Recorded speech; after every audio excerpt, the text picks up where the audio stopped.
Le agradecemos muchísimo a la diputada local en Coahuila por el Partido de Acción Nacional, la contadora Luz Natalia Virgil, que esté con nosotros.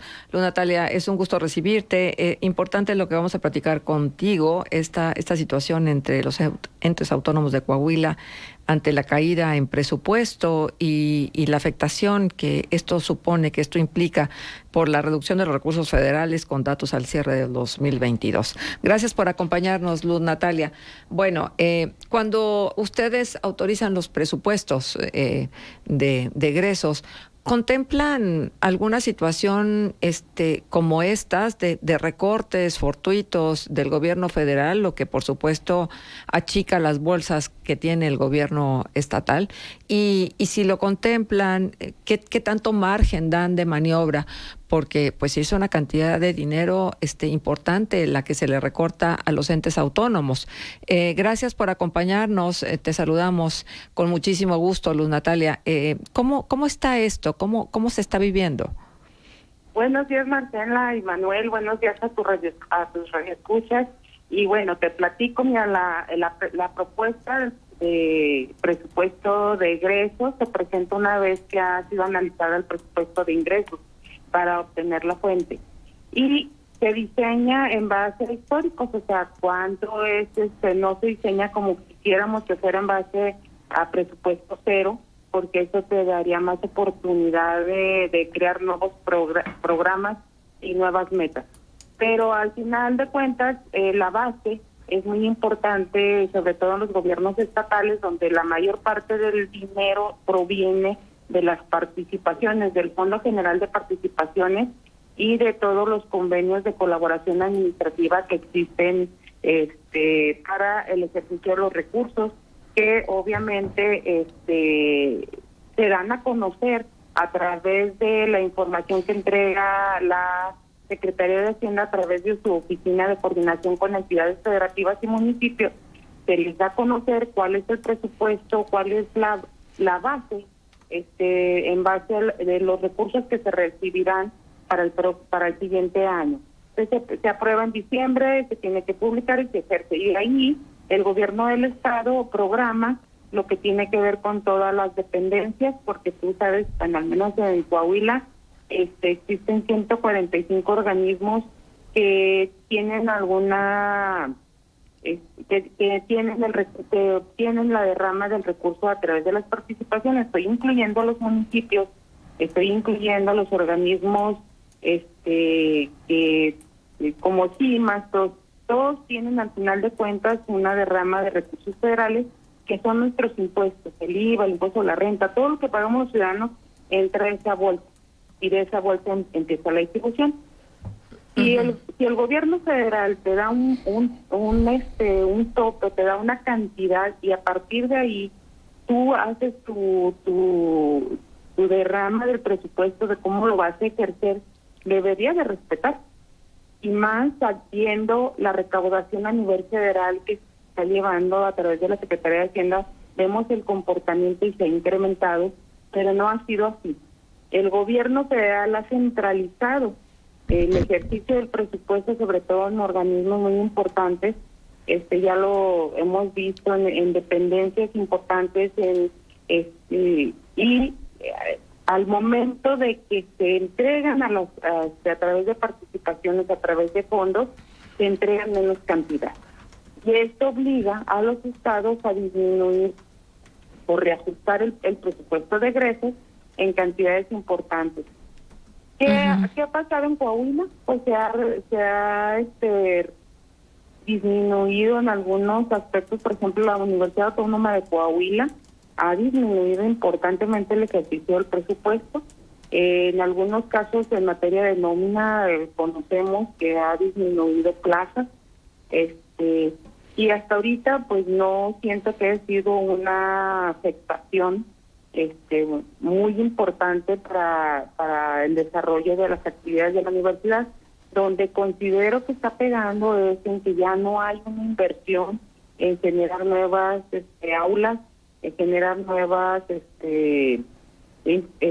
centros académicos dependientes de la universidad, o sea, una inversión pública que pudiera apoyar a ampliar el servicio que da la universidad. Ujú. Y así en Pero, cada Luz Natalia, perdóname que te interrumpa, pero sí es importante esto.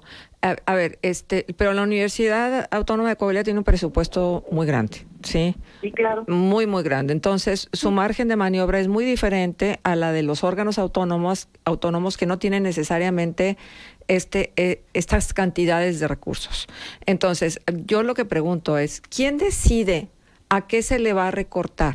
¿Y quién decide tomando en cuenta que el gobierno federal debe a Coahuila 18 mil millones de 2018 a 2022 y 700 millones en lo que va de 2023? O sea, ¿es la Secretaría de Finanzas? ¿Es el gobernador mismo? ¿Ustedes intervienen como legisladores? ¿Cómo se decide?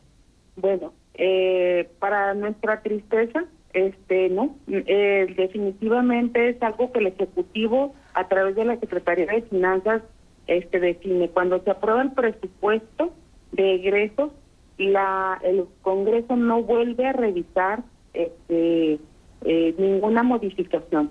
De acuerdo a la ley en el Estado, ellos son autónomos para modificar. Por eso algunas observaciones que hemos hecho, no de ahorita, históricamente, es que que tú puedes pasar un presupuesto donde defines una cantidad para cada ente y al final de cuentas las modificaciones nada más una vez informadas a través de su página de la Secretaría de Finanzas, las puede elaborar la Secretaría de Finanzas. Yo me supongo que es en coordinación del gobernador, porque ni esa información tenemos. ¿Hasta cuándo nos enteramos de cómo se ejerció el presupuesto? Hasta que se presentan los avances de cuenta pública en forma trimestral, o al final, por ejemplo, ahora el 30 de abril, que se presenta la cuenta pública, se presenta a través del Congreso y se turna a la Auditoría Superior para su estudio y análisis. ¿Qué pasa? Son 9 organismos, dentro de los que está la UAC, dentro de los que está el ICAI, dentro de los que están otras dependencias muy importantes, autónomas, que deberían de ejercer su presupuesto sin que se les limitara. Pero al final de cuentas, quien les dice ya no cuentas con presupuesto o les modifica las partidas presupuestales que pueden ejercer es la Secretaría de Finanzas, que es quien lo administra. Y esto en las comparecencias, Marcela, ha sido una constante con todos los secretarios de decir, bueno, pues si tú no modificas tu presupuesto, ¿cómo le haces para operar? Por ejemplo, la Secretaría de Seguridad Pública, que le decíamos que nos falta para ser como Yucatán, tener una seguridad al 100%, faltan elementos, les faltan academias de policía, y eso implica una derrama importante de presupuesto. Y así en cada dependencia. No son los organismos los únicos que han sufrido con las disminuciones presupuestales, son todas las secretarías, todos los 145 entes que tiene el gobierno estatal y los municipios, los que han sido afectados en obras, en mantenimientos. Entonces es una problemática que viene de la necesidad de centralizar el ejercicio del presupuesto a nivel federal. Y es una necesidad porque yo no creo que en Palacio sepan las necesidades de las colonias, las necesidades de cada localidad al 100%. Para eso está la cercanía de los municipios, está la cercanía de los gobiernos de los estados con sus comunidades. Entonces, es una incongruencia que, a pesar de que se ha incrementado la recaudación a nivel federal, a los municipios les llegan a través de fondos reducciones muy importantes en todos los ramos, como ya lo hemos dado cuenta, sobre todo con los recursos etiquetados en materia de infraestructura carretera, en materia del Fondo de Fortalecimiento de la Seguridad Pública, y así a través de los fondos. Todos los fondos llegan al Estado, todos a través de convenios, a través de fondo etiquetado, a través de Conagua, todos tienen que llegar al Estado para su ejecución. Y lo que está haciendo ahora el gobierno es volver a centralizar como en los años 70 y 80, antes del 90, cuando se hicieron los convenios de colaboración administrativa, vuelven a centralizar el gasto y no permiten que el Estado tenga autonomía en las prioridades de cada estado. Uh-huh.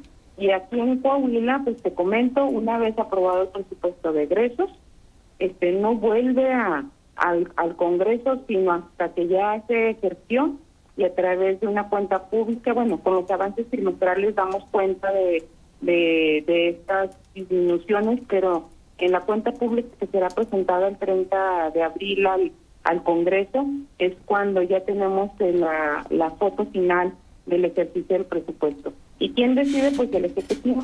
El Ejecutivo a través de su secretaría, y algunos dicen que el director de egreso, el secretario de egresos, o sea, el subsecretario de egresos, ¿verdad? Pero bueno, así es como se ejecuta en Coahuila el presupuesto. Uh-huh. Ahora, Natalia, también, pues ante este dato de la disminución del 3%, también esto otro que consigna, por ejemplo, la nota de Vanguardia, que también hubo una disminución de los egresos, gastaron 2% menos, pero luego también, a pesar de los bajos ingresos, la nómina en conjunto de los organismos autónomos aumentó 3%, exacto, 57.5 millones de pesos más en el 2022 comparado con el 2021. ¿Cómo se entiende y cómo se vigila que se haga pues un gasto equilibrado con lo que se recibe y que efectivamente lo que se gasta en nómina, que seguramente es en lo que mayormente se les va el presupuesto a estos organismos, pues coincida operativamente o deje un margen de maniobra operativo con respecto a lo que se recibe? Es decir, ¿a qué tipo de vigilancia están sujetos estos entes? Están sujetos a la información que se presenta a la Comisión de Auditoría y Cuenta Pública, y que a través del órgano de la Auditoría Superior, que es un órgano técnico del Congreso, que parece ya igual al Congreso, nos entrega la información. Y mira, en el análisis, cuando tú entras a revisar el informe del cuarto trimestre, te das cuenta de que sí efectivamente se redujo el ingreso, sí efectivamente se disminuyeron los gastos, pero también dejaron un déficit. O sea, ¿qué quiere decir? Que esos organismos tienen más pasivos que no pudieron cubrir, o sea, que no los pagaron, y que están usando deuda interna para poder salir adelante. Y al final de cuentas, se va a convertir en un problema al cierre de los ejercicios, que el próximo año tendrán que usar adeudos son adeudos, cubrir con dinero nuevo adeudos anteriores. Y ese problema es una constante en el presupuesto que tenemos en Coahuila. Uh-huh. A nivel estatal, el gobierno está obligado a dejar sin créditos a corto plazo al 31 de agosto, una vez. ¿Por qué? Porque el cambio de mando es el día 1 de diciembre, y eso va a hacer que este ejercicio sea fiscalmente más duro en materia del control del gasto, y poder que todos los organismos, todas las dependencias puedan cumplir sus metas presupuestales, pero no deja de dejar deuda. Entonces, sí, efectivamente tienes razón, sí disminuyó su gasto, pero también comprometió presupuesto del siguiente año, o sea, están quedándose con adeudos. Ajá. Oye, Luz Natalia, y esta situación que se revela, es el argumento más importante para navegar estos últimos meses, el gobierno estatal sin más obra. Eso por una parte. Y por otra parte, lo que yo preguntaría es ¿qué tanto le ha afectado a los presupuestos de Coahuila en relación a los intereses que hay que pagar por la megadeuda? Y si esto no acota aún más el margen de maniobra financiero del Estado, evidentemente. Sí, mira, antes de la Semana Santa, en la última semana, se recibió en la oficialía de partes del Congreso, a través de la correspondencia, una nueva propuesta de renegociación de deuda que yo vi nota del diputado Olmos Castro en el Siglo de Torreón, donde se está planteando la renegociación de la megadeuda con varias circunstancias. Nosotros en diciembre, Juan, yo fui muy clara al decir lo que están presentando está mal presentado, porque hasta en cuestiones elementales había un error hay créditos que nos vencen en el 20, otros a 20 años, otros a 25, otros a 27 años. Entonces, esta renegociación de la deuda trata de buscar mejores condiciones, que yo dudo mucho que las pueda considerar, porque todos los créditos están a pie, que es el valor del dinero, más el más alto es más punto 97 puntos de un punto. Entonces, al final de cuentas, las tasas de interés van a seguir moviéndose en base al costo del dinero. Y como nosotros hemos visto, las tasas han incrementado, estamos en el 11.5, nos están costando mucho estos créditos. Entonces, ¿qué hace el gobierno? Pues tiene que disminuir el ejercicio del recurso, y la segunda opción, que es la que ya conocemos, que son las APP, que es la participación público-privada en obras, que al final de cuentas son obligaciones. No es deuda pública, yo ya les he dicho, yo nunca he dicho que sean deuda pública, pero es deuda para el gobierno, porque al final de cuentas una obligación es un pasivo que tiene que cubrir, como si fuera un proveedor, como si fuera un acreedor.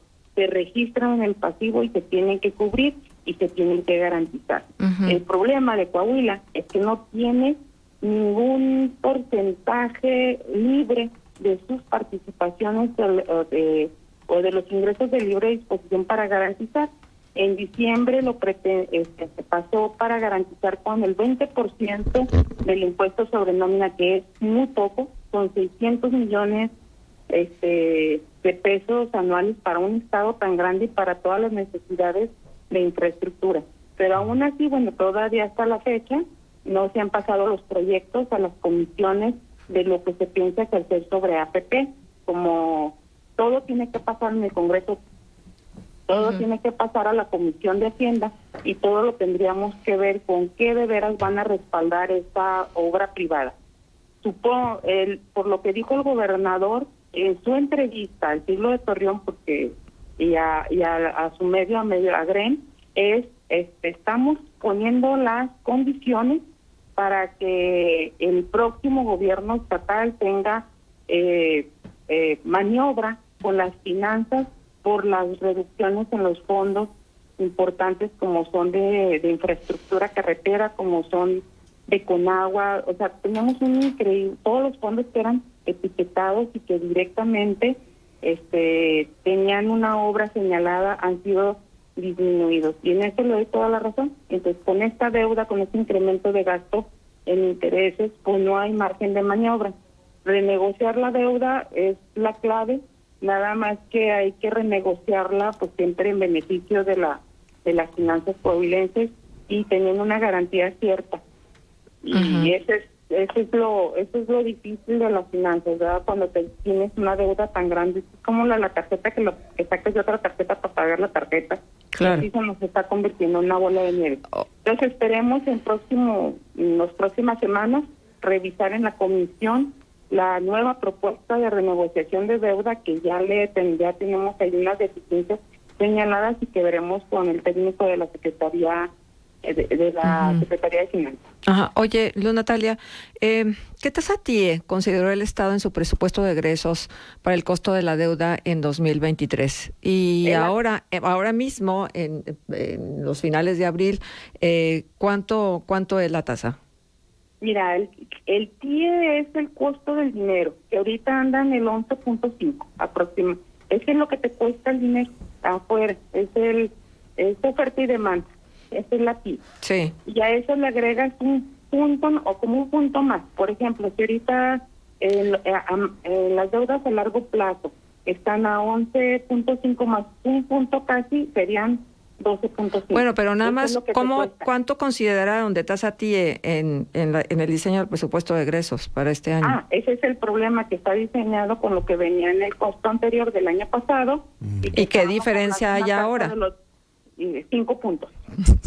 5 puntos que contra 38 mil millones de pesos es un mundo de dinero, y estamos hablando de intereses aproximadamente de que si estábamos pagando 4 mil millones de pesos, ahorita ya vamos a andar alrededor de los 10 mil. ¿Hay seguro de cobertura? ¿De los qué? ¿Alrededor de los en qué? algunos sí, en algunos sí. Sí, hay seguro de cobertura. Sí, en algunos sí. Okay. Hay otro problema ahorita con los créditos a corto plazo, que eso sí tienen son tasas más altas. Inclusive traemos una conjuntiva de hasta el 20%, que es una tasa muy alta, pero bueno, pues como no tenemos tanta garantía, pues no te mejoran tanto la tasa. Y eso es lo que ha hecho que el gobierno tenga que disminuir el ejercicio del presupuesto para poder cumplir con la obligación de dejar la deuda saldada al 31 de agosto, que son aproximadamente, son 2.100 millones, que es lo único que se puede endeudar, más los intereses. Luz Natalia, te saluda Arturo González, buenos días. Nos queda Hola Arturo, buen día. un minutito y medio. Adelante. Si hubieras estado en la legislatura 58, que fue la que avaló la deuda, ¿la hubieras aprobado? No, y te informo que yo no he aprobado las modificaciones que se han hecho a las reestructuras, y he razonado mi voto. Está el voto razonado, tengo que ser muy congruente con lo que pienso. Creo que pueden hacer mejor ejercicio el presupuesto. Creo que una importante reducción en el capítulo 1000 en algunas dependencias, no en todas, es muy importante, porque sí hemos visto que, por ejemplo, la UAC que andaba bastante suelta, ha disminuido y no ha pasado nada, como bien decía Marcela. Tiene muchísimo margen de maniobra. Claro. Pero hay dependencias que no podemos hacer eso, como seguridad pública, definitivamente. Y entonces creo yo no lo aprobaría. Yo creo que ahora, cuando el presidente de la República hizo público la posibilidad de un retorno de las cantidades incautadas a Javier Villarreal, el secretario de Finanzas, el hecho de que el gobernador dijera el dinero de Coahuila, pues en automático fue decir sí se llevaron el dinero de Coahuila. Sí hubo una falta de vigilancia por el órgano de la Auditoría Superior, que dejó mucho que desear, o más que mucho, dejó un grave hoyo en las finanzas del gobierno estatal. Y ¿qué es lo que se requiere? Pues se requiere que no haya impunidad. O sea, que estos delitos de cuello blanco sean verdaderamente castigados, y que no tener que esperar a que lo haga un gobierno extranjero, y no nada más eso, que sí haya un retorno de las afectaciones a los estados, porque lo vemos en todos los estados, en Coahuila, en Veracruz, en Chihuahua, en todos los estados donde en Quintana Roo, donde ha habido fuga de dinero, pues ¿de qué nos sirve que estén los gobernadores en la cárcel? Bien, Natalia, el tiempo nos ganó, pero pues te agradecemos muchísimo que nos hayas tomado la llamada y que nos hayas ofrecido pues toda esta información que es fundamental. Muchas gracias. Claro que sí, ahí estaré informándoles cuando tengamos la nueva reestructura en la comisión. Muy bien. Luz Natalia Virgil, diputada local por el Partido de Acción Nacional en el Congreso de Coahuila. Vamos a ir a la pausa comercial y regresamos. Contextos. El programa líder